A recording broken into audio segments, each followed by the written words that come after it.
And so the Ten Commandments signify the law, the whole law, not just the Ten Commandments, but the whole law that God had given to his people, the words that he asked them to keep.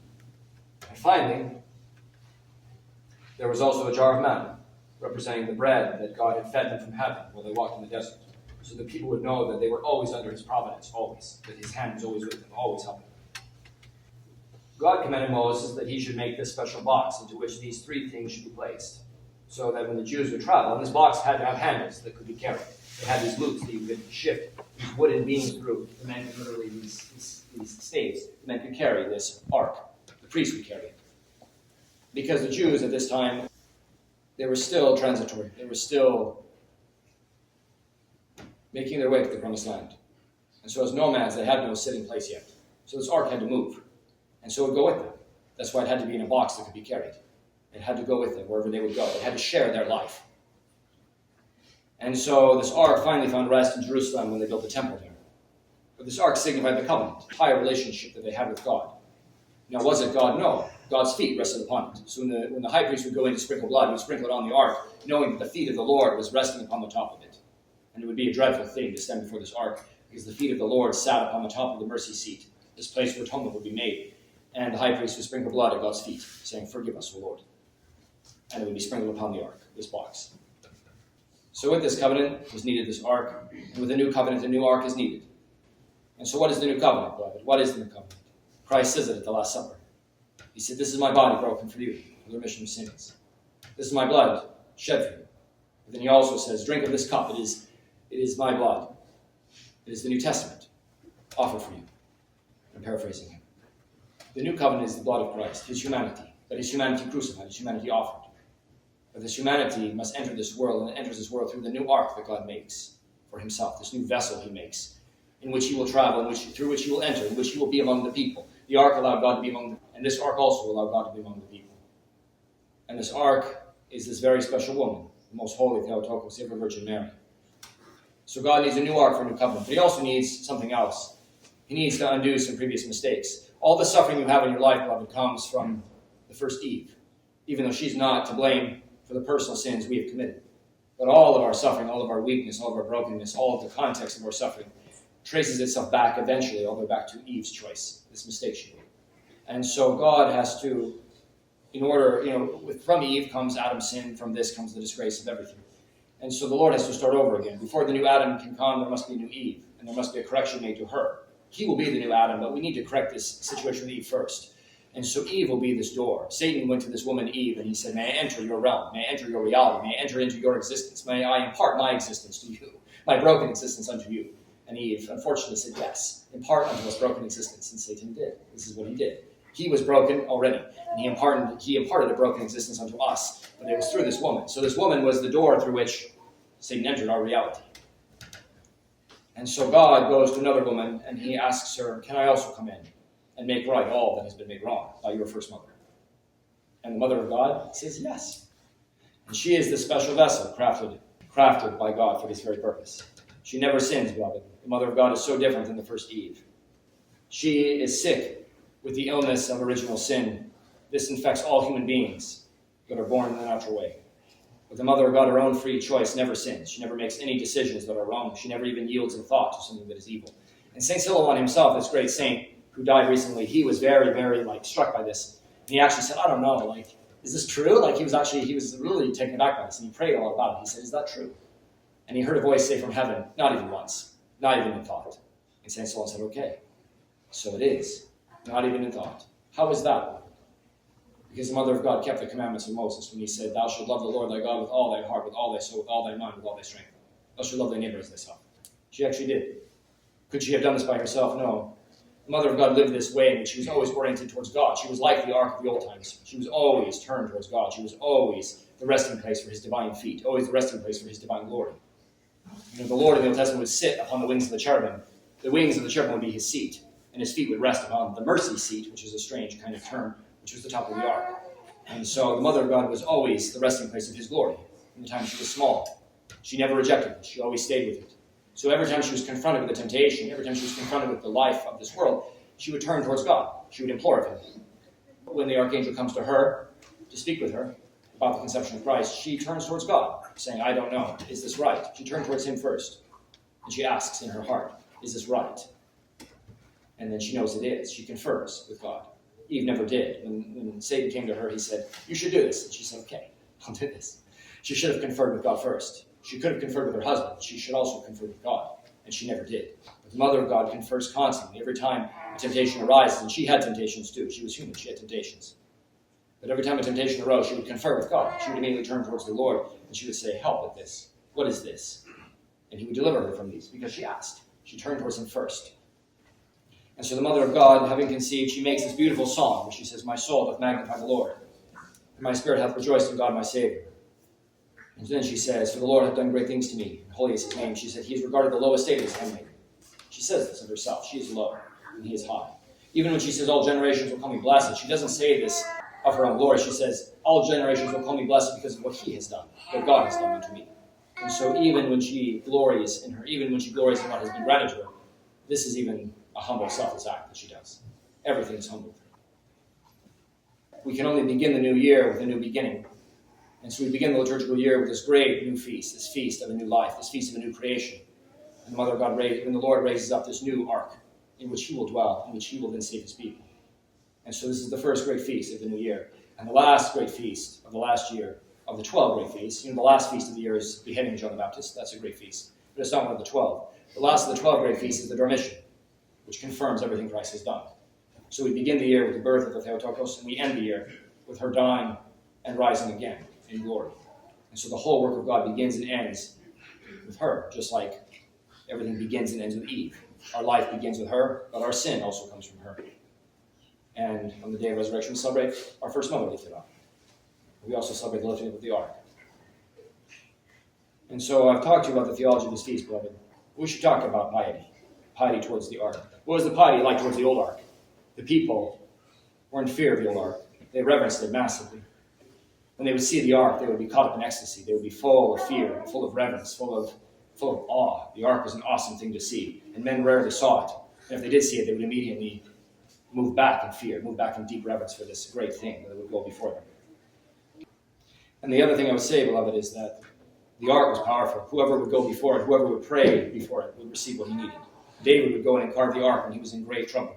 He would go not into the Holy of Holies, he was not a priest. He would go to the tabernacle, inquiring of the Lord who dwelt behind the curtain. He would say, help, O Lord. And he was always helped. There was no man who would ever kneel before the tabernacle asking with a true heart for what he needed and was ever turned away. It never happened. Hannah, who was this woman without a child, wife of Elkanah, she needed a child. And she went to the ark, and she went to the ark. She went to the ark not to the room in which she was in, but she went to the tabernacle to pray. And she went there to pray, and while she was praying, she was speaking out loud, kind of murmuring to herself. And Eli the priest said, woman, are you drunk? Or are you here? She said, I'm not drunk. I'm full of agony because I can't have a child. Help me. I need to pray. And he says, go your way, woman. Whatever you ask, God will grant it. And it was so, because she prayed, looking towards the ark, asking for mercy. It happened. The ark brought joy, beloved. There's this great story of David. When they bring the ark into Jerusalem, David just loses it. He goes crazy. David starts to dance in front of the ark. Like, he's a king, but he's like dancing. And even one of his wives actually rebukes him, saying, what are you doing? And he says, be quiet. I'm glorifying God. Be quiet. He rebukes her, actually, for rebuking him. Be quiet. He dances in front of the ark with great joy. Like David's caught up in ecstasy, dancing in front of the ark as it's being carried into Jerusalem. Because David doesn't build the temple, but he puts the temple in Jerusalem. And eventually his son Solomon will build the temple into which the ark will go. But the ark brought joy, great joy. In the New Testament, what is it like? The Mother of God brings such great joy in the New Testament.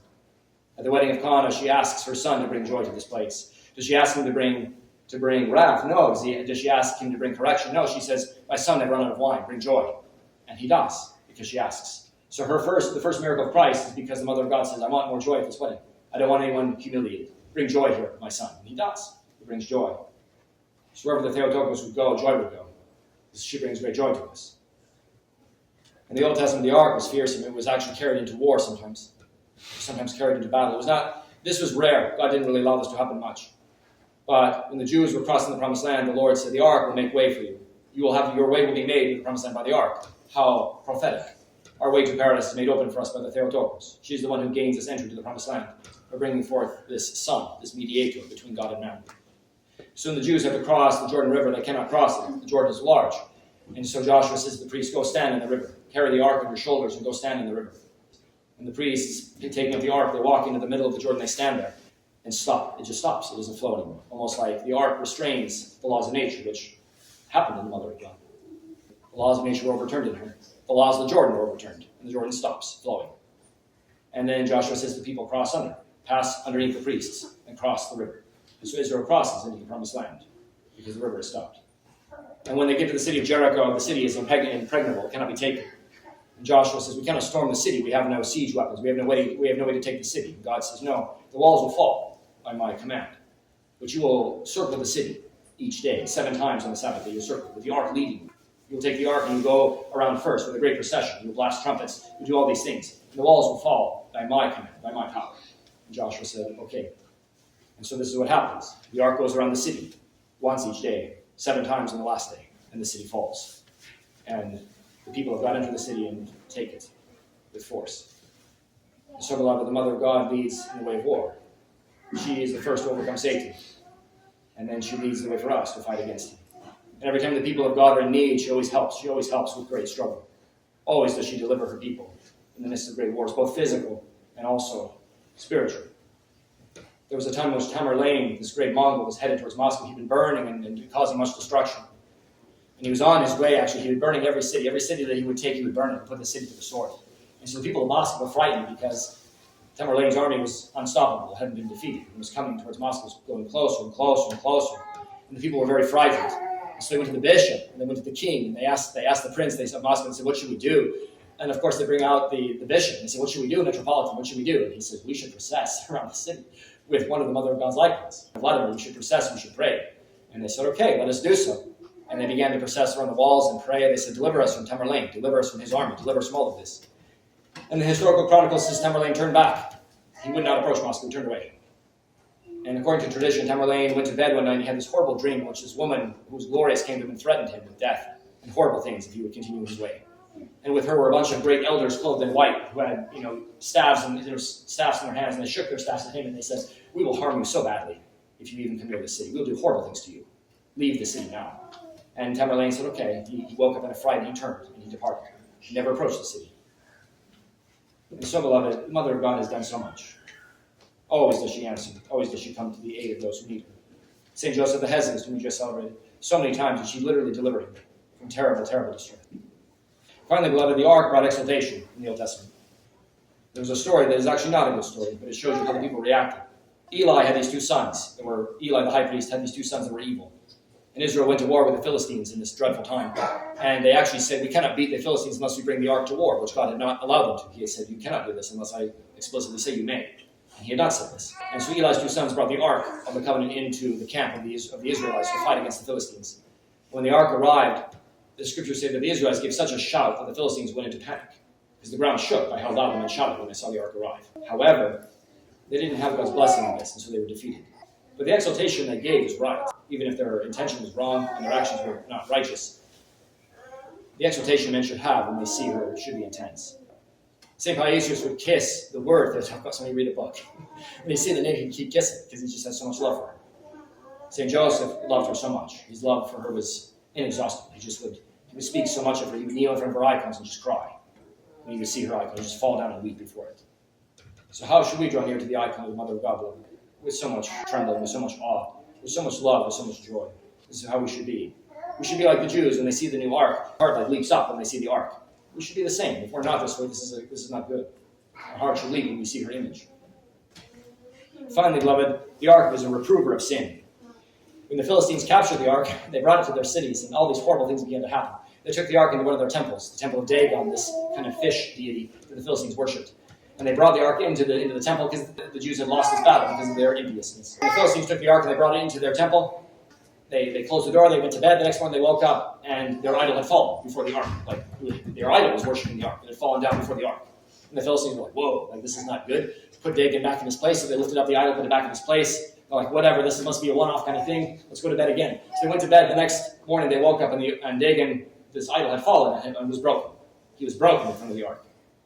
And then chastisements began to come. Like there began to be cancers and sterility and all kinds of awful things began to afflict them. And rats would come and attack the city that they lived in. And so the Philistines said to the other cities, you take this ark, you keep it. And so they would send the ark from one city to the next, saying, I don't want this, you take it. And finally the suffering was so great among the Philistines, they said, send it back.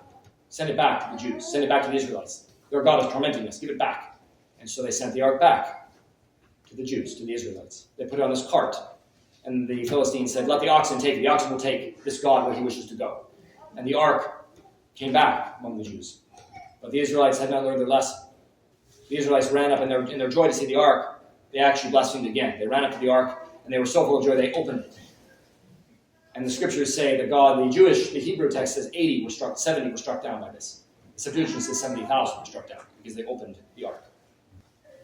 Now, the Mother of God also reproves sins, though she's more gentle than the time that was before grace. There was a city in Greece, this village. Not a village. It was not it's not a city, it was a village. And this village actually had a wonder-working icon of the Mother of God. And I forget the name. Forgive me, I tried to find it. And so the people were proud of this icon, but man, these people were impious. They were really impious people. And so one day the Mother of God appeared to this man of the city, this man in the village. I think he stopped his car and he saw this woman and he started speaking with her, and it was the Mother of God. And he said, are you the Panagia of this village, like the Panagia of this icon? So when people see the icon of Arizona, the icon of Arizona in St. Anthony's, they say the Panagia of Arizona. People call the icon of Hawaii, the Russian one, the Panagia of Hawaii, the Panagia of Iran. They'll have these names. And so the man said, are you the Panagia of this village? And she said, I'm the Panagia of the whole world. And you're not living very well. And she began to rebuke this, not him alone, but the whole village. Saying, you're all impious. You all live so badly. You're all far from Christ. You live wickedly. You need to repent. You need to change. And so she chastised them a little bit. Because she said, you're acting corruptly. You're acting wickedly. And so what would she say to us, beloved? I think she would be a lot softer on us in the village. Because the village has a great patrimony. They've been Orthodox for generations and generations. We're not. So I think she would be more gentle. And also, I think we strive more than some of the people perhaps in that village were striving, based on what she said. But I think she would still say to us, my children, why don't you talk more to me? Why don't you ask me for help? You have so many troubles. You have so many wounds. You have so many temptations. Why don't you ask of me? Why don't you do what David did when he came to the tabernacle to inquire of the ark? Why don't you speak with me? Why don't you ask me for help? Why don't you trust me more? Why don't you seek guidance from me? Why don't you seek shelter under my almophorium? Why don't you seek my protection? But you don't. Why don't you? I'm grieved by this. She's like a mom who wishes that her son would ask for help, but he doesn't ask for help. And the mom is very humble, so she doesn't do anything. Even though she knows her son needs his help, but he won't ask. So she says, okay, I'll let you be what you are. I'll let you act as you do. I would help you if you would only ask me, but I'm not going to interfere. So we should ask. We should ask. We should go like David and carve the ark. And David was never disappointed. And when we see the ark, we should dance like David did. When we see it. When we see her, we should have joy. Our heart should dance. Even if our body doesn't, our heart should dance. We should do prostrations. And we should say, oh, Mother of God, you have done nothing but good for me all the days of my life. You've helped me so much. All the days of my life, you've delivered me from so many troubles. And then when you kiss her icon, beloved, never kiss her icon coldly. Just a kind of de facto action, this kind of formality. You should venerate it with deep love. Every time your lips hit it, you should hit it with your heart also, out of great love. And then you'll have the protection always, beloved. And wherever the ark goes, beloved, power goes before it. I'll say one last thing. I forgot to say this too, beloved. You know that prayer that Christians say over their bed where they say, let God arise, let his enemies be scattered, and make the sign of the cross over their bed. You know where that comes from, beloved? It comes from Moses. Whenever Israel would begin to move, the first act would be for the priest to lift up the ark. And that would be the first action of the people. When the ark goes up, the people go up, and then they move. And whenever the priest would take up the ark, Moses would say, let God arise, let his enemies be scattered, let those that hate him flee from before his face. That's what Moses would say when the ark was lifted up. Because the ark was fearsome, it was terrible. May our enemies flee before us, beloved, by the prayers of our mother, the Theotokos, always now and ever, unto the ages of ages.